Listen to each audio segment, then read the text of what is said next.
آپ یہ کہہ سکتے ہیں کہ ان کا تعلق چیف جسٹس کے گروپ سے ہے، حالانکہ میری ذاتی رائے پہ کسی جج کا کوئی گروپ نہیں ہونا چاہیے اور نہ ہی ہوتا ہے۔ فیصلے آئین کو معیار بنا کر آئین کے ترازو میں تولے جانے چاہیے، لیکن ہمارے ہاں یہ تاثر بہت واضح بن چکا ہے کہ اس سیاسی قوت کے، اس سیاسی جماعت سے ہم خیال فلاں ججز ہیں، جبکہ دوسرا گروپ فلاں قوت کو، فلاں سیاسی جماعت کو فائدہ پہنچاتا ہے۔ یہ سب سے بڑا سوال ہوتا ہے کسی بھی انصاف کرنے والے ادارے کی ساکھ پر۔ بدقسمتی یہ ہے کہ ہمارے معزز ججز اس سیاست میں، اس تقسیم میں بڑے کھل کر سامنے آتے رہے ہیں، خاص طور پہ جسٹس قاضی فائز عیسیٰ صاحب اور جسٹس عمر عطا بندیال صاحب جو چیف جسٹس ہیں اور ایک آنے والے چیف جسٹس ہیں، ان دونوں کے آپس میں جو تعلقات ہیں وہ ہمیشہ سے زیر بحث رہے ہیں، اور یہ تاثر ہمیشہ تقویت پکڑتا رہا ہے کہ دونوں ایک دوسرے کے ساتھ شاید ہاتھ ملانا بھی پسند نہیں کرتے۔ آج جسٹس قاضی فائز عیسیٰ صاحب نے یہ اظہار خیال بھی کیا ہے، یہ فرمایا بھی ہے کہ سپریم کورٹ کے ججز ایک گلدستے میں موجود پھولوں کی مانند ہیں، جن کی اپنی رائے ان پھولوں کی خوشبو کی طرح الگ الگ ہو سکتی ہے، لیکن گلدستہ ایک ہی ہے۔ ان کی باتیں دل کو خوش رکھنے کے لیے بہت اچھی ہیں، لیکن جب کوئی ادارہ اپنی ساکھ کھو دیتا ہے، جب کسی ادارے کی ساکھ پر سوالات اٹھنے لگتے ہیں، جب کوئی ادارہ تنازعات کا شکار ہو جاتا ہے، تو پھر اس کا نقصان ریاست کو ہوتا ہے، ریاست کے عوام کو ہوتا ہے، خاص طور پہ اگر یہ ادارہ انصاف فراہم کرنے والا سب سے بڑا فورم ہو تو پھر اس کا نقصان ریاست صدیوں تک بھگتتی ہے۔ چھوٹے چھوٹے فیصلے بہت بڑے نتائج بن کر قوم کو بھگتنا پڑتے ہیں۔ سو معزز منصفین سے التجا ہے، استدعا ہے کہ خدا را اپنی انا کو ادارے کی ساکھ پر قربان کریں، ادارے کی ساکھ کو اپنی انا سے عزیز رکھیں، ورنہ تاریخ آپ سے سوال کرے گی، ورنہ تاریخ کے کٹہرے میں آپ جج نہیں ہوں گے، آپ ملزم ہوں گے، اور ہو سکتا ہے کہ کل کا مورخ آپ کو مجرم بھی لکھے۔ اب کل دیکھیے، کل سماعت ایک بار پھر ہونے جا رہی ہے ملٹری کورٹس کے حوالے سے کہ سویلینز کے جو حقوق ہیں انہیں ٹرائل کیا جا سکتا ہے، نہیں کیا جا سکتا۔ امید ہے 7 رکنی بینچ بہترین فیصلہ کرے گا جو اس ریاست کے مستقبل پر بھی اثر انداز ہوگا۔ دوسرا معاملہ، آج سابق ہوا بازی کے جو وزیر تھے غلام سرور خان، انتہائی اہم وزیر تھے، انتہائی اہم منسٹر تھے، ایک روز قبل انہیں گرفتار کیا گیا تھا۔ آج انہوں نے ویڈیو پیغام جاری کرتے ہوئے کہا ہے کہ کور کمانڈر ہاؤس اور دیگر فوجی تنصیبات پر جو 9 مئی کو حملہ کیا گیا، دراصل وہ ان تنصیبات پر حملہ نہیں تھا بلکہ ریاست کے دل پر حملہ کیا گیا ہے۔ انہوں نے اعتراضات اٹھائے، انہوں نے شکایات کی، گلے کیے اور تنقید بھی کی۔ اب جو رہے سہے لوگ ہیں وہ بہت کم ہیں عمران خان کے پاس۔ عمران خان کے جو دست و بازو ہوا کرتے تھے، جو عمران خان کے ترجمان ہوا کرتے تھے، اب وہی لوگ عمران خان کے سیاسی ناقدین میں شامل ہیں۔ خاص طور پہ یہ استحکام پاکستان پارٹی جو ہے، یہ ساری کی ساری ان لوگوں پر مشتمل ہے جو گزرے ہوئے کل تک عمران خان کے ساتھی تھے، عمران خان کو کہا کرتے تھے کہ آپ ہی اس قوم کے نجات دہندہ ہیں، آپ ہی قائد اعظم ثانی ہیں۔ اب یہ لوگ وقت کی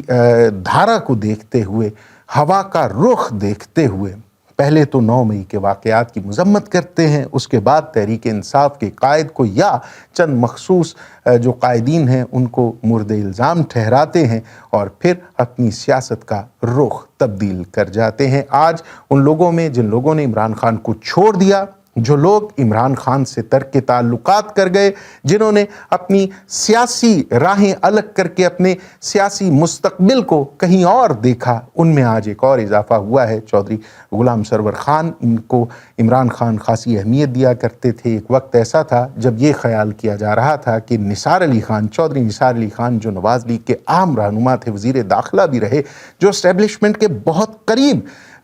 کہے جاتے ہیں، سمجھے جاتے ہیں، جب انہیں تحریک انصاف کا حصہ بنانے کے حوالے سے بات چیت جاری تھی، جب یہ کہا جا رہا تھا کہ چودھری نثار علی خان پاکستان تحریک انصاف میں آنے والے ہیں، تو اس وقت اعتراض اٹھایا تھا غلام سرور خان نے، اور عمران خان نے چودھری نثار علی خان پر ترجیح دی تھی، ان کو جو سابق وزیر ہوا بازی تھے اور آج انہوں نے عمران خان اور تحریک انصاف سے ترک تعلق کا اعلان کر دیا ہے۔ تیسری بڑی خبر کا تعلق بھی پاکستان تحریک انصاف سے ہے۔ پرویز خٹک صاحب، جن پر بہت سے اعتراضات ہوا کرتے تھے، جو پہلے وزیر اعلیٰ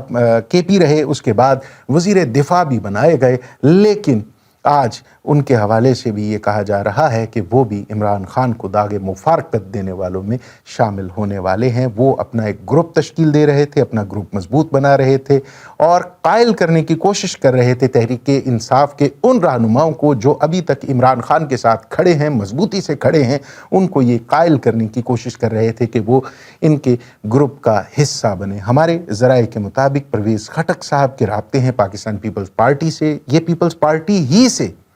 تحریک انصاف میں آئے تھے، یہ پہلے بھی پاکستان پیپلز پارٹی کا حصہ رہے ہیں، اب ایک بار پھر ان کا رابطہ، ان کے مذاکرات جاری ہیں پاکستان پیپلز پارٹی کے ساتھ۔ ذرائع کا یہ دعویٰ ہے کہ پرویز خٹک صاحب کی خواہش ہے، پرویز خٹک صاحب کا مطالبہ ہے کہ انہیں وزارت اعلیٰ کا امیدوار بنایا جائے۔ اگر پیپلز پارٹی کے پی میں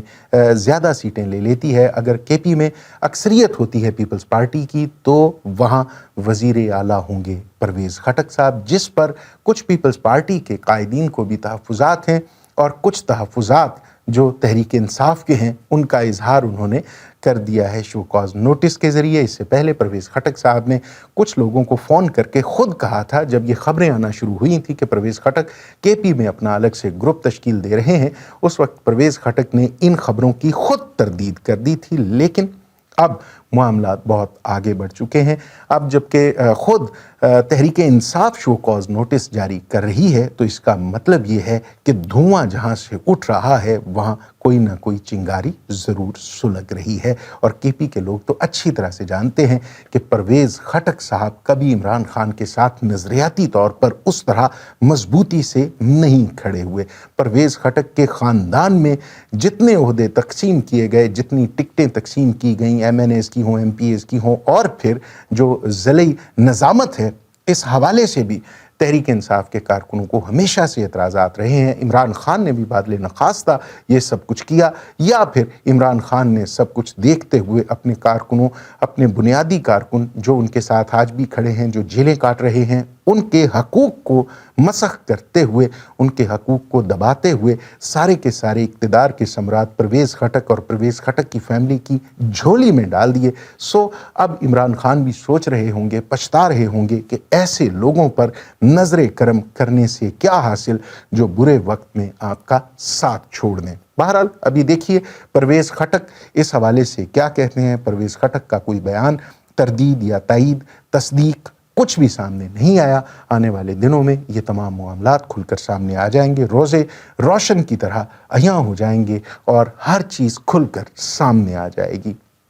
دعا کیجئے اللہ رب العالمین ہماری ریاست پر، ہمارے پیارے پاکستان پر، اس ملک کے عوام پر اپنی رحمتوں، نعمتوں اور برکتوں کا نزول رکھے۔ اجازت دیجئے، خدا حافظ۔